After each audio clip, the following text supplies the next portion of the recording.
saith the Lord. Yahweh Shai is going to pass through this kingdom, America, man. He is already. Now, it tells you that it was in Isaiah 29, that you're being visited by the Lord. Woe unto you that desire the day of the Lord. To what end is it for you? Right, woe unto you that desire the day of the Lord, man. What is it to the end of you? What is it to you? It's going to be to your destruction. You know? Because in the book of 2nd Esdras 13, it tells you that you have to set your house in order, then reprove your people. That's the first thing, is to repent and get right. Then do your part as a God-fearing man. Go out to the highways and the byways rebuking. Not driving by acting like you're in safety. Because you acknowledge us men as being honorable, or whatever it is that you think in your mind about us. That's not gonna save you. The Most High might have grace, might be gracious with you as far as, like, you know, not coming towards and disrespecting us, but that's not enough to save you, man. Knowledge, wisdom, and understanding shall be the stability of thy time, strength of thy salvation. Not your automobiles, not your guns, not your money, not your women, all right, not your 401k, not your government. That's all gonna fall, like the scriptures say. As an untimely fig, it dropped its fruit from the trees. The untimely figs that fell from the branches, it's all gonna fall. It's not gonna profit you what it profits you here before Yahweh Shai comes and it opens the gates of hell on you people. Well, the day of the Lord is darkness and not light. As if a man did flee from a lion and a bear met him, or went into the house and leaned his hand on the wall and a serpent bit him. Shall not the day of the Lord be darkness and not light? Shall the day of the Lord be darkness and not light? It's a question mark. It's a question asking you, what do you think, man? You think that the Lord, because there's two Jesus that are being preached, right? You got Jesus that's all love and glory, or love and peace, right? He looks all peaceful and shit like that. Well, when you read the Bible, really, you see that there's another man, a man that's angry, a man that's pissed the fuck off. And he is that darkness, because the Lord, and King David already confessed that that's where the Most High dwells, in darkness, man. But it's not the darkness that is not evil, though. Okay? Yahweh Shai, he's a great power, man. It's like all the, like in all the action movies that have the bad guys in darkness, it looks cool, right? It makes them look all, you know, great and powerful. That's Yahweh Shai. You know? You're not the, you know, Yahweh Shai is that one, man. And the scriptures tell you that the Lord is, he hides himself in darkness. He ain't gonna show himself to everybody, you know? Space is dark. Yeah, it's dark up in the heavens, man. That's his throne. That's his throne. You know, just like that one, what was that movie we were watching? You were telling me the name? Was it the Galaxy, the Guardians of the Galaxy? That one that was in that chair and he turns around and it's all darkness behind him? Thanos or something like that? Yeah. And that's Yahweh Shai, man. That's Yahweh Shai. He's the main dog. He's the boss. You know? These left-hand spirits on the left that are wicked, they don't got that authority like that. They may be trying to sit with Yahweh. They know Yahweh Shai. That just even hearing and knowing Yahweh Shai brings fear in them. Even like the scripture said, the angels didn't ever bring railing accusations to the I forgot how did it say that it was in Jude. Yeah.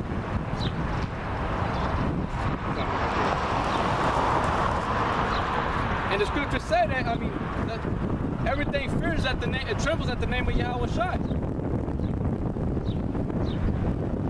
That's Yahweh Shai, man. Yahweh Shai reigns in he clothes himself with the darkness, but it's not unrighteousness, man. It's not evil. It's not wicked. Is it? I think it might. Is it Peter's? I feel like it was, or not Peter's. Yeah, maybe First Peter's. Let me see.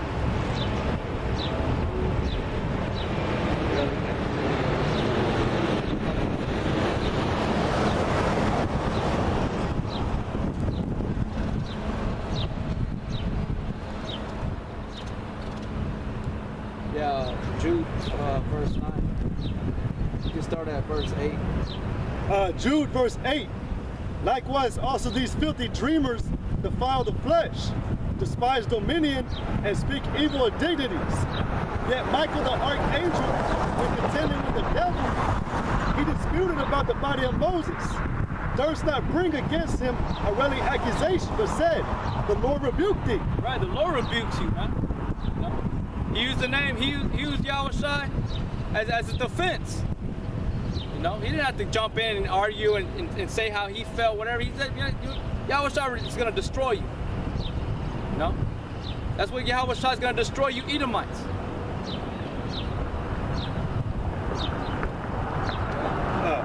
Okay, reading on that? Yeah. It says, but these speak evil of those things which they know not. Yeah, y'all speak evil of the things that y'all know not. The Yahushua that we believe and we worship is a God of great power and majesty, and is an angry God right now. He's always been. He's the same yesterday, today, and tomorrow. Yeah, he's a balance. He has love and peace and all that. He's long-suffering, but also he's pissed off, man. It's not just a positive, like in a positive light, where he just loves everybody. You know? There's two spirits that are being preached in the earth right now. Go ahead. But these speak evil of those things which they know not, but what they know naturally as brute beasts, and those things they corrupt themselves. Y'all corrupted yourselves, man. Now y'all are gonna be in great darkness. Y'all gonna be cast down to outer darkness because you never understood. You just want to create a picture in your mind on how Jesus is. Yahushua designed him.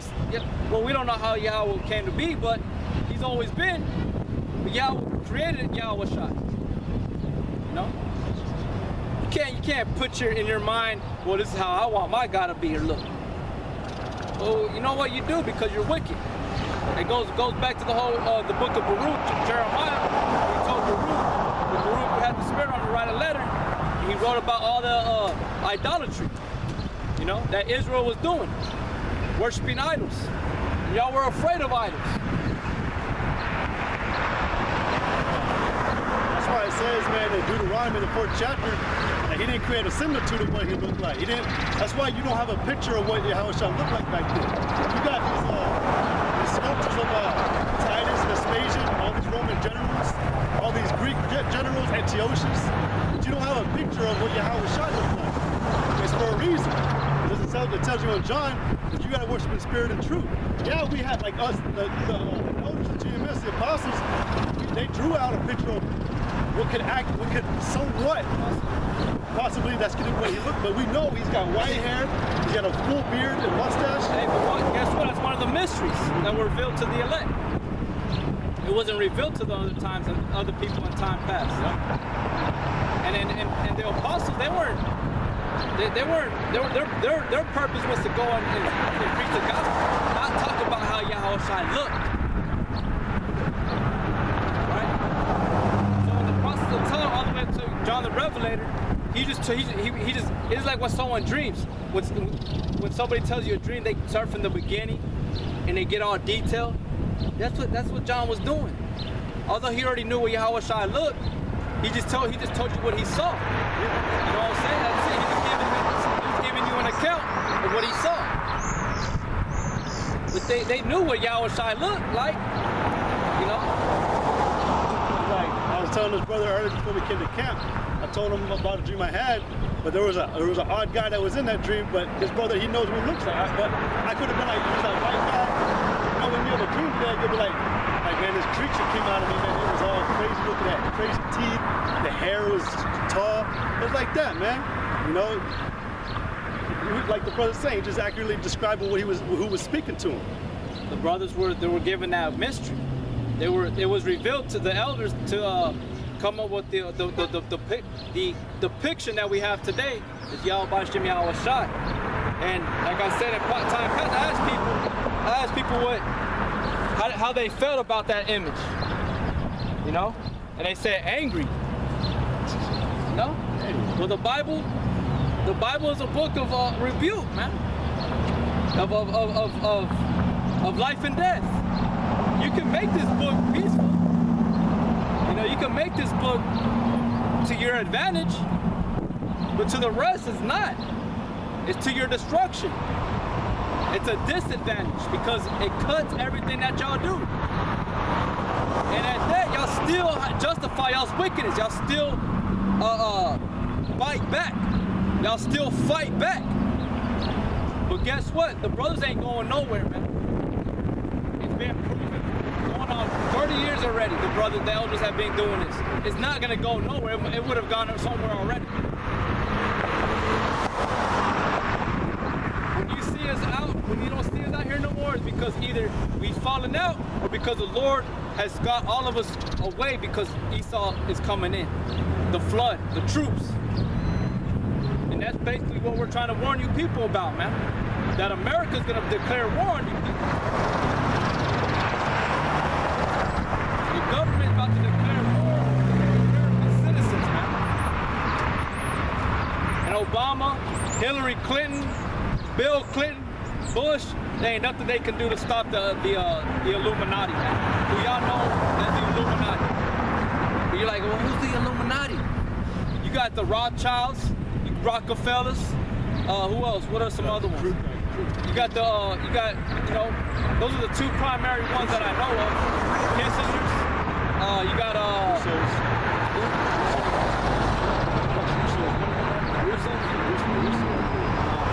you got, you got the committee, the Bilderberg Committee, where all these different nations and people come together and they plot on what they need to do, get done. You know, they come up with they come up with something on how to do for the next so many years. You see, you got NATO, the North Atlantic Treaty Organization. You got the EU, European Union. Okay, basically it's the beast, man. This is Isaiah 59 and 19. So shall they fear the name of the Lord from the west, and his glory from the rising of the sun. When the enemy shall come in like a flood, the Spirit of the Lord shall lift up a standard against it. Right, so the enemy is gonna come in as a flood, man. You know, that's prophesied, and that's what they're about to do, man.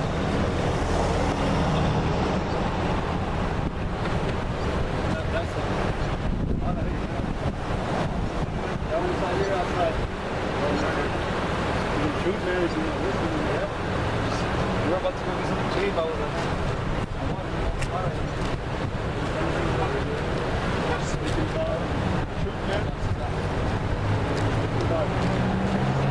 Time to get ashore. The truth has to be known, man. It needs to be revealed. That's it. Before our message, we do our team and enemies. The truth tells the people the most high. But we're in captivity today. And that's what we speak about. We're still in captivity. People act like free today. We're not. But you also are not going the way it should be. There's a way that you should be going to. There's a way you should be following, a way of life you should be following that no one's going to do.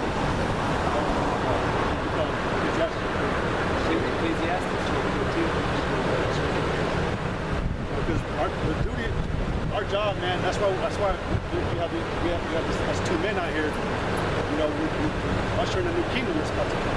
And in order to do that, you have to be prepared for that kingdom. You have to have something on you. You know, they call it righteous. You gotta have a special spirit on you to come into the truth. This is Ecclesiastes 12 and 13. Let us hear the conclusion of the whole matter. Fear God and keep his commandments, for this is the whole duty of man. Right, that's the whole duty of man. But this place that we preach against America and 2/3 of these people, they're not following what the Bible tells us to do. They're not obeying the commandments. And that's a commandment to actually all living creatures on earth and actually in all the universe. Because if not, there's a consequence. That's why we're in the condition that we're in today. People dying, diseases, you know, you got pedophiles, you got all sorts of different forms of madness. You know, adultery is condoned here. You know, lying, stealing, all this, and the Bible speaks against kingdoms like that. Get that one in Jeremiah 28 and 8. I got one more for you, man. This is 2 John, verse 6. And this is love, that we walk after his commandments. Right. So that's how you love the Lord. That's how you show the Lord you love him, is by keeping his commandments. See, it says the last part of it.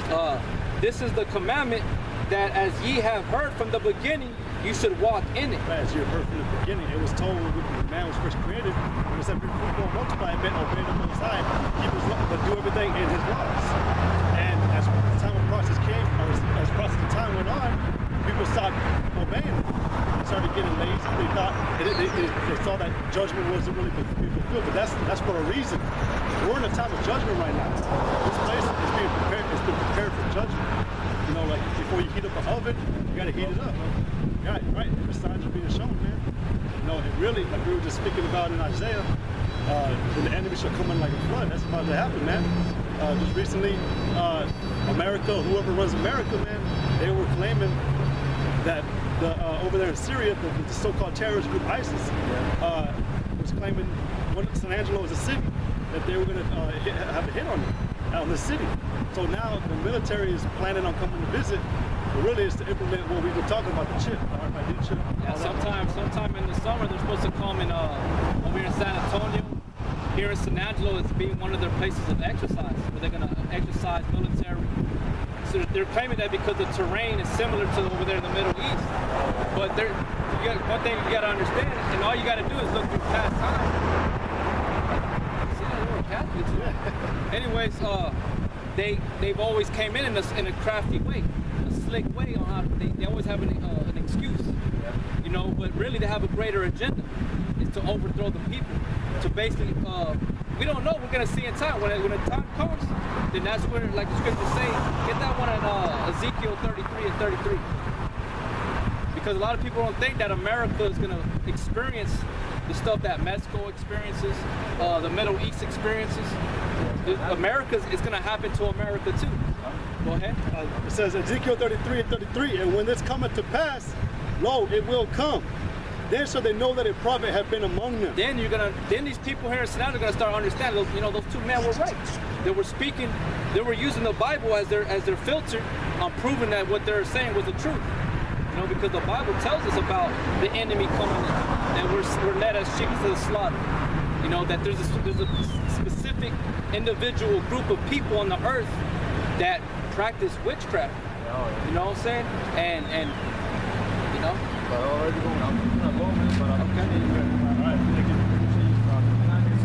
Okay, man. Thank you, and may the Most High bless you. Yes, sir. Hey, where you at your church? Right here. Right here. Oh, yeah? Every weekend. Already? All right, buddy. Thank you. What was that? Isaiah 17, I'll get it again.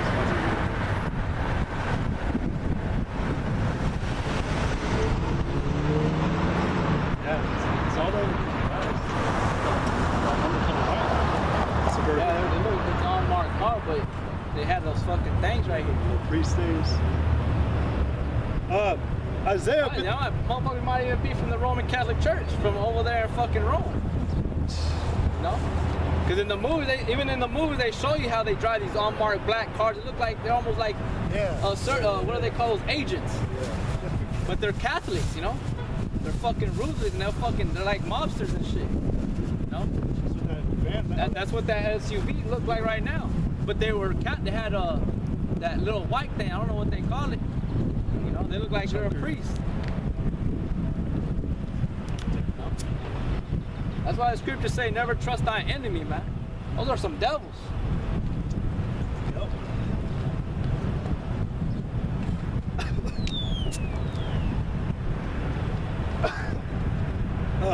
Isaiah 59 and 19. So shall they fear the name of the Lord from the west, and his glory from the rising of the sun. When the enemy shall come in like a flood, the Spirit of the Lord shall lift up a standard against him. Or is that the one we were reading? Yeah. Right. So yeah, like the scriptures say that, you know, the Lord's gonna use the enemy on the left-hand side to come in and to afflict us. And keep reading that